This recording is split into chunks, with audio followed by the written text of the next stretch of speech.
Santo Afonso de Ligório era um napolitano, um filho do século XVIII. Ao chegarmos a Nápoles, cidade pitoresca e movimentada, quem nos poderá indicar hoje por onde devemos começar o nosso percurso dos lugares em que o santo viveu e atuou? Nós queremos ir para a igreja de Santo Afonso. O senhor sabe onde fica esta igreja? Sim, no centro, perto de Monte Santo. A sua lembrança é ainda viva nesta pequena praça do centro histórico. Mas não só a lembrança. Ao lado da igreja de Santo Antônio à Tárcia, vivem e trabalham os padres do Instituto Religioso, cuja origem e missão se encontram nas normas e nas palavras do santo, os redentoristas, aqui presentes desde 1815. A sua história, porém, começara muito antes, em 1723, num lugar em que a fé e o temor de Deus eram geralmente pouco respeitados, no Palácio de Justiça, baluarte do poder secular, situado no coração da cidade. Existem ainda hoje a antiga fachada e as salas históricas do Palácio de Justiça. E aqui foi honrada a memória de Afonso de Ligório com uma lápide comemorativa. Aos 16 anos de idade, era já doutor em Direito Civil e Canônico e começou a exercer a atividade forense aos 19 anos. Justiça. No Reino de Nápoles, isso significava alta consideração e carreira. Estamos em 1723. Devido a uma maquinação política, Afonso perdeu uma causa sensacional. Ó mundo, agora te conheci, exclamou o advogado Ligório, abandonando para sempre o Tribunal de Justiça. Mas uma outra porta se abriu. Após 4 semanas de decepção e desânimo, no dia 29 de agosto de 1723, o jovem cavaleiro Afonso de Ligório entrou na igreja de Santa Maria della Mercede. Ajoelhando-se diante da imagem de Nossa Senhora, depôs o seu espadim de cavaleiro e fez voto de se ordenar sacerdote. E o Senhor disse-lhe: deixa o mundo e entrega-te a mim. Mas o Jesus que o chamava não era para ele só um menino encantador. Era também o homem flagelado, sofredor e maltratado, como representava as imagens das galeras de seu pai, Dom Giuseppe de Ligório.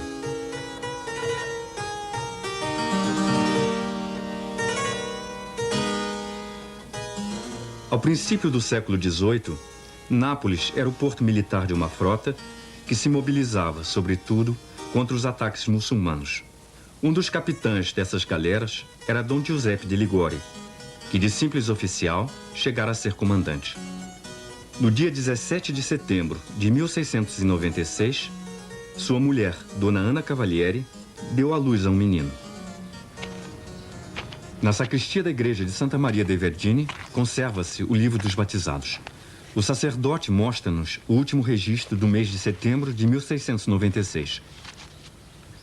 No dia 29 de setembro de 1696, foi batizado por mim, padre Giuseppe del Mastro Alfonso Maria de Ligório. 100 anos mais tarde, foram acrescentados alguns avermamentos. Beatificado, canonizado, declarado doutor da igreja. Aqui, em Marianella, perto de Nápoles, na casa de campo dos Ligório, foi criado Afonso como primogênito. Visitando as dependências do palácio ainda existentes, podemos imaginar facilmente o bem-estar em que vivia esta família nobre. Dom Giuseppe Ligório decidiu que Afonso estudasse em casa. Aos 12 anos, dominava já as ciências humanísticas, a filosofia, o latim. Recebeu lições particulares do famoso pintor Francesco Solimena e do não menos célebre músico Caetano Greco. Seu pai, ambicioso e severo, queria que o primogênito viesse a ser cosmopolita, homem de sucesso, nobre e livre. Como o jovem aristocrata representado neste quadro, que se conserva em Marianella. Para Afonso, porém, era uma jaula dourada que sentia dever abandonar. Começou a dedicar-se aos pobres e aos desprezados, transferindo-se dos palácios para o Hospital dos Incuráveis, onde participava das dores humanas. Hospital que ainda existe e parece conservar a fisionomia daquele tempo, assim como as míseras vielas de Nápoles, que Afonso percorreu 2 séculos antes de nós, para se dedicar à assistência aos pobres e abandonados.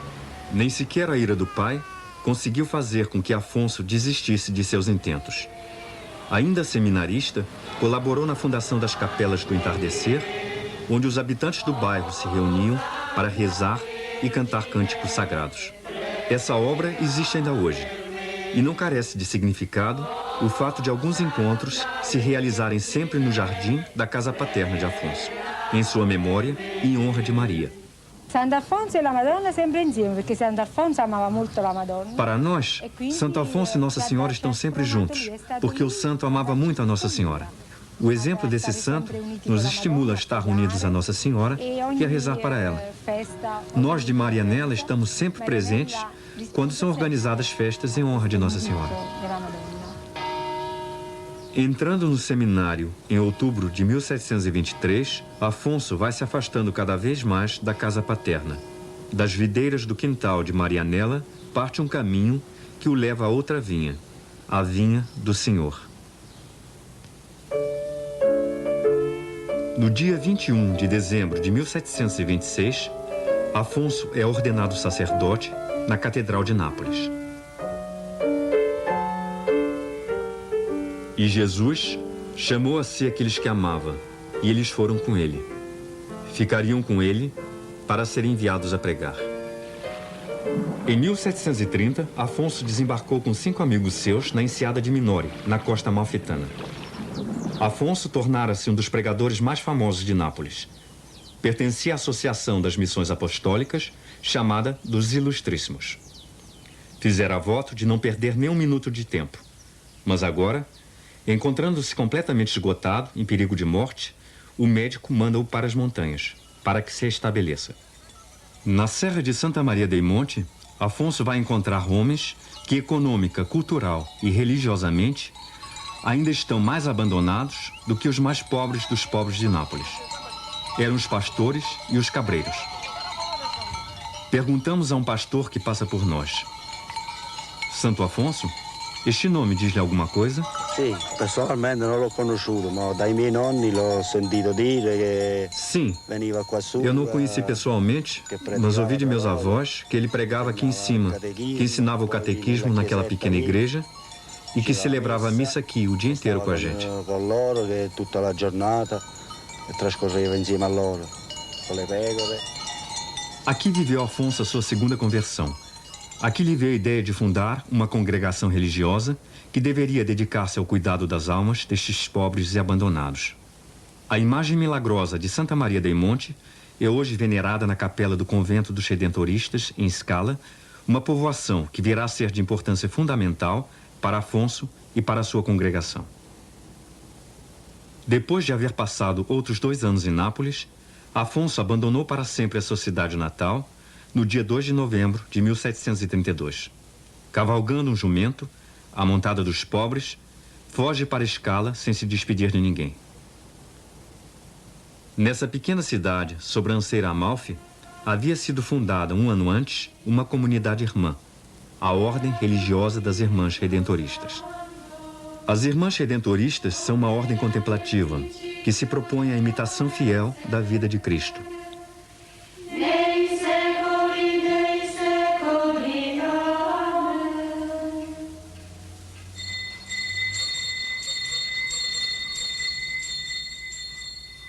Foi sua fundadora, Irmã Maria Celeste Crostarossa, ex-carmelita. Assistida por Dom Falcoia, bispo de Castellammare, Irmã Celeste fundou o primeiro mosteiro e, sempre apoiada pelo bispo, favoreceu e animou o projeto de Afonso. Não muito distante do mosteiro das Redentoristas, encontra-se a Casa Anastásio, hoje abandonada e que foi a primeira morada de Afonso e dos seus 5 companheiros. Na manhã do dia 9 de novembro de 1732, sob a presidência do bispo Falcoia, a nova congregação reuniu-se na capela provisória. Meditaram longamente, cantaram a missa do Espírito Santo e entoaram o Te Deum. Assim, foi fundada a congregação do Santíssimo Redentor, os Redentoristas. Afonso de Ligório tinha 36 anos e a sua concepção de uma nova comunidade lentamente ia tomando forma. Retirava-se com frequência a uma gruta próxima para meditar e refletir sobre o desenvolvimento futuro da comunidade. Segundo uma piedosa lenda, Nossa Senhora aparecia-lhe nessa gruta, dando-lhe sugestões e normas para o novo instituto missionário. Mais tarde, construíram uma capela nesta gruta.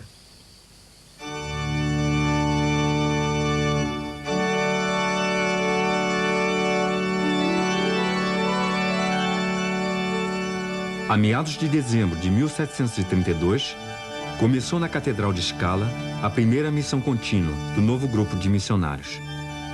As palavras de Afonso contêm já a definição do seu apostolado. Se o pecado do homem é grande, o dom da redenção é muito maior. Seja-me, pois, permitido exclamar também: alegrai-vos, filhos de Adão. Alegrai-vos e não estejais abatidos. Não tenhas medo se sois fraco e não sabeis como repelir o inimigo. Não tenhas medo, porque Deus, Ele próprio, virá redimir-vos. A cruz do Santuário de Scala na cripta da Catedral. Um confessionário. Meditação e penitência levam à reconciliação com Deus, conosco mesmos e com o próximo. Juntamente com a pregação e o sacrifício da missa, a confissão era para Afonso o momento em que a redenção divina se concede ao crente. Tramonte, um vale perdido perto de Scala. Para nós, visitantes, constitui um espetáculo de rara beleza, um panorama maravilhoso sobre a costa amalfitana. Para Afonso e seus companheiros, era a terra de missão. O novo método missionário foi posto à prova nas 12 paróquias e teve êxito. Igreja de São Pedro Apóstolo, em Filino. A gente acorre com entusiasmo ao ouvir os missionários. E o mesmo acontece em Campínola, Pietre, Gete e noutras povoações. Alugam uma casa e o irmão Vito Curtio trata da cozinha. Não aceitam remuneração pelo próprio trabalho. San Michele Arcangelo, em Gete. A lembrança de Santo Afonso e da sua missão sobreviveu nos séculos. Junto desta capela, cavada na rocha, outrora lugar de culto romano, reuniam-se a centenas os habitantes dos arredores. O santo e os seus confrades mantiveram-se fiéis ao próprio lema: Evangelizare pauperibus. Pregar aos pobres, e nele é abundante a redenção.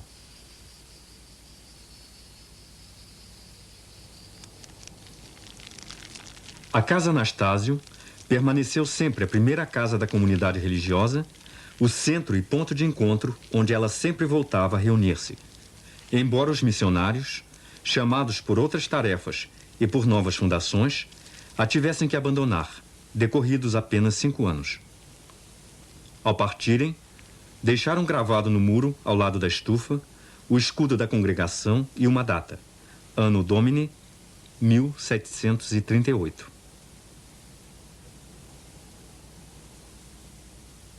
Entretanto, Afonso encontrara uma nova sede, da qual esperava muito.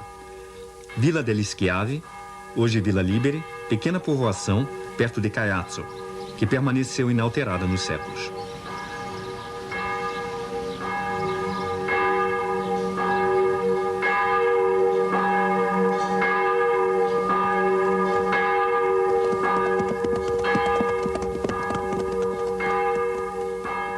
A pequena igreja de Santa Maria e a casa anexa, confiada a Afonso na primavera de 1734. Santo Afonso queria transformá-la num verdadeiro convento e em centro de exercícios espirituais. Era aqui também a sede do noviciado. Afonso deu logo início à sua característica cura de almas, ou seja, a missão contínua. Meditação ao povo todas as manhãs e, à tarde, visita ao Santíssimo Sacramento, pregação e catecismo.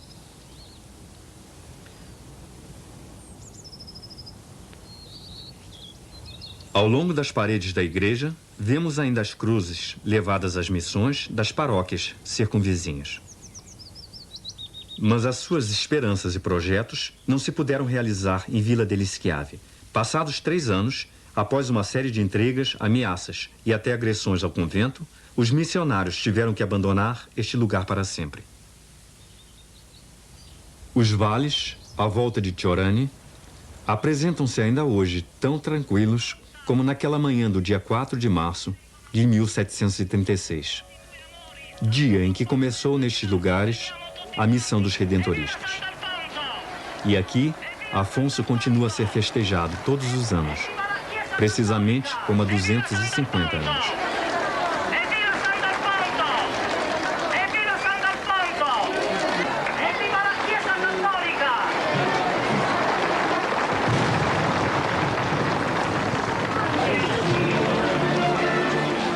Também então se ouvia exclamar: chegou o santo! Repique de sinos, música e foguetes saudavam a chegada dos missionários. Tanoia, biógrafo de Afonso e seu contemporâneo, escreveu: passado pouco tempo, Tiorani não se reconhecia a si mesmo. Foram banidas rixas e rancores. Os jovens deixaram de proferir palavrões, e as jovens já não cantavam canções profanas. Nas casas e pelas colinas, ouviam-se ressoar as canções religiosas de Afonso.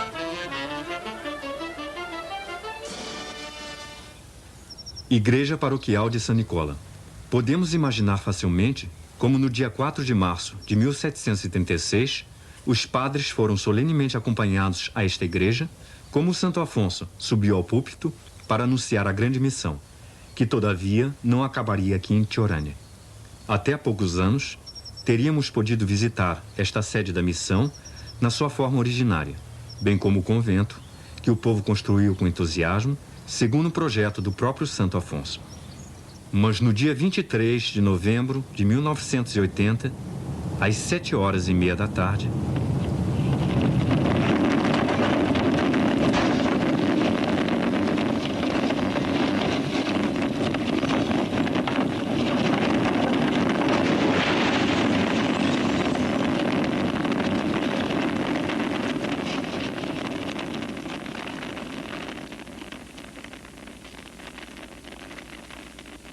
o terremoto destruiu a igreja paroquial, a igreja dos redentoristas e grande parte do convento. Desabou também o Palácio Sarnelli, onde em 1736 os padres tiveram a sua primeira morada, como hóspedes do barão Sarnelli. 2 filhos deste barão eram sacerdotes. Um deles, Genaro, já redentorista, era amigo íntimo de Afonso. Estes persuadiram o pai a ceder o terreno necessário para a construção de um convento, aquele que viria a ser mais tarde a casa-mãe da congregação. Com a ajuda de amigos fiéis, Afonso pôde finalmente realizar um dos seus desejos mais importantes: a criação de uma comunidade religiosa com sede fixa, uma casa em que se pudesse viver segundo as regras do Instituto. 250 anos mais tarde, amigos e confrades de todo o mundo colaborariam na reconstrução da casa destruída pelo terremoto e na restauração da parte da mesma casa menos danificada.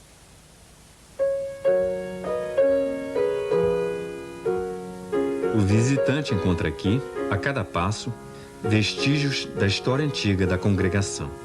Afonso viveu e trabalhou nesta cela quase 15 anos. Aqui, escreveu muitas das suas obras. Pintou, compôs cânticos sagrados. Aqui também se realizou um processo decisivo na sua vida, ou seja, a integração da sua personalidade com a nova comunidade. Aqui escreveu o projeto da regra. Capela da Casa de Tiorani. No dia 21 de julho de 1740, festa de Santa Maria Madalena, essa capela foi a sede histórica deste processo. 5 padres e 4 irmãos fizeram aqui o voto de perseverança nas mãos de Monsenhor Falcoia, até então diretor do Instituto. A primeira profissão religiosa na história da congregação. Irmão Genaro Rendina. Irmão Gioacchino Gaudiello. Padre Giovanni Mazzini. Padre Andrea Villani.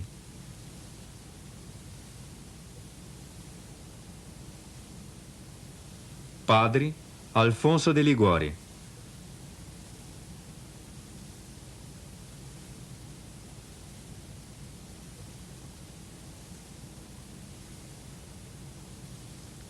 Padre Saverio Rossi.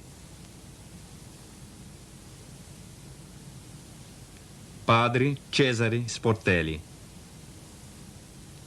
Irmão Vito Curzio.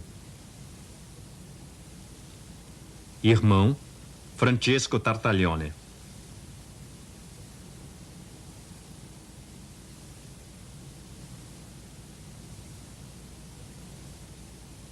Ajudado pela divina graça, mediante o sangue de Jesus Cristo, prometo e faço voto de perseverar até a morte nesta santa congregação do Santíssimo Salvador. Cada um deles assinou este documento, acrescentando ao próprio nome. Prometo nos termos supracitados. Em 1743, celebrou-se nesta capela o primeiro capítulo geral da congregação. Afonso foi eleito reitor-mor só no quarto escrutínio. Afonso tem 47 anos e jovens cheios de zelo aderem a esta comunidade, que cresce sem cessar. Nos 15 anos seguintes, os padres de Ciorani pregam 243 missões. Em 1749, o Papa Bento XIV aprovou as regras do Instituto.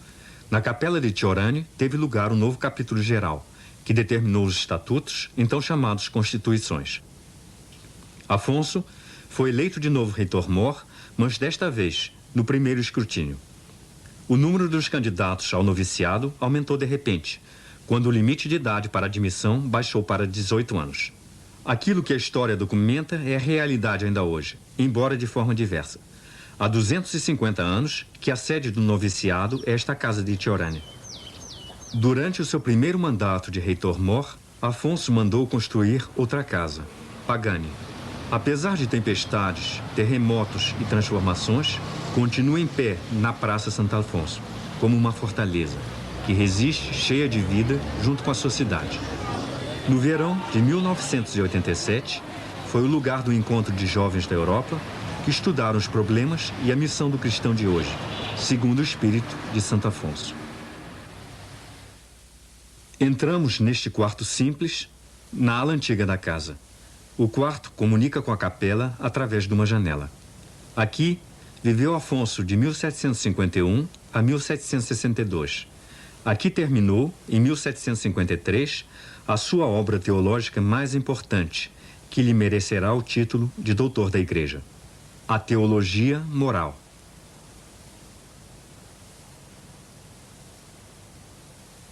Afonso, escritor. Em 1768, escreveu uma das suas obras-primas, A Prática de Amar a Jesus Cristo. Diante dos olhos, o quadro de Cristo na cruz, pintado por ele aos 23 anos, e a antiga lembrança das estátuas lancinantes e ensanguentadas da galera do comandante Dom Giuseppe de Ligório. Aos 64 anos, compôs ao cravo o comovedor dueto Entre a Alma e Jesus Cristo. Aonde vais, meu Jesus? Vou a morrer por ti. Vais então a morrer por mim, meu Deus amado? Quero ir contigo. Quero morrer contigo. Tu ficas em paz e compreende o meu amor por ti. E quando eu estiver morto, lembra-te de mim. Em frente do quadro de Jesus crucificado, mas muito diferente, a tela de Nossa Senhora, por ele pintada, por ele celebrada nos seus livros e venerada nas suas canções.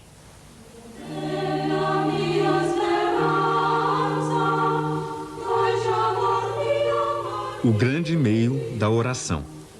Este livro pertence à série de escritos que tratam das questões práticas de fé. A sua linguagem simples e brilhante pode considerar-se um contributo para o desenvolvimento do italiano moderno. Durante a sua vida, Afonso deu trabalho a 53 editores. As suas obras, traduzidas em mais de 70 línguas, tiveram mais de 20.000 edições. A antiga biblioteca de Pagani, por ele fundada, documenta a sua erudição, argúcia e cultura. Aos 66 anos de idade, é nomeado bispo de Sant'Agata dei Goti pelo Papa Clemente XIII. Essa eleição, que ele não queria absolutamente aceitar, vem arrancá-lo de improviso à sua obra em 1762. Com enorme relutância, mas por obediência ao Papa, Afonso aceitou a nomeação, tornando-se, para a sua diocese, um bispo sensível à justiça e favorável às reformas. A sua memória caracteriza ainda hoje a fisionomia da cidade. A Praça da Catedral tem o seu nome e a nascente de fé que ele abriu para a sua diocese nunca mais se esgotou. Afonso é agora um homem gravemente doente da gota, mas o Papa Clemente XIV contenta-se com que Dom Afonso de Ligório governe a diocese do seu leito de enfermo. Só depois da morte do Papa Clemente XIV, em 1775, que o seu sucessor, Pio VI, aceitou finalmente a sua demissão. Com quase 80 anos, pôde finalmente deixar a sede episcopal e voltar ao seu convento de Pagani. Os confrades puseram à sua disposição 2 quartos. Um era a capela, onde mandou pendurar, ao lado da janela, um quadro pintado por ele em 1746, uma meditação sobre a morte. A quem ler, olha o que um dia virás a ser.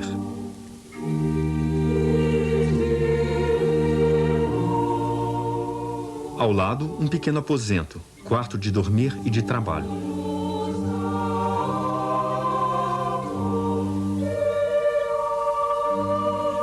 Chama-se a si mesmo pobre aleijadinho. E não exagera. Passa quase todo o tempo numa cadeira de rodas. Comer é para ele um tormento. E quando trabalha a escrivaninha, encosta de vez em quando a testa uma pedra fria de mármore para aliviar a dor de cabeça contínua. Nos últimos anos de sua vida, não podia celebrar a missa. O seu lugar era agora sob a cruz de Cristo. A doença ia apertando cada vez mais dolorosamente a sua cabeça contra o peito, até o ponto de a não poder nunca mais levantar. Afonso tem 90 anos. Só Deus sabe qual e quão grande foi a sua angústia espiritual ao fim da sua vida. Todavia, o seu último retrato representa-o de olhos vivos e pensativos, testemunhas do seu vigor espiritual até a morte. No dia 1º de agosto de 1787, chegaram a Pagani muitos confrades das outras casas. Às 11 horas, souberam que Afonso estava a morrer. Recolheram-se em oração à volta do seu leito. Cada um queria que o pai tocasse um crucifixo, uma imagem de Nossa Senhora.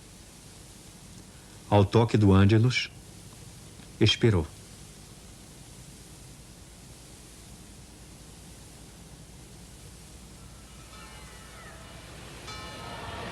Séculos mais tarde, Pagani, dia 1º de agosto, ao meio-dia, ressoam as badaladas do Ângelus. Quando Afonso morreu, em 1787, a notícia da sua morte difundiu-se instantaneamente por toda a cidade. Morreu o santo! Uma multidão enorme acorreu ao convento.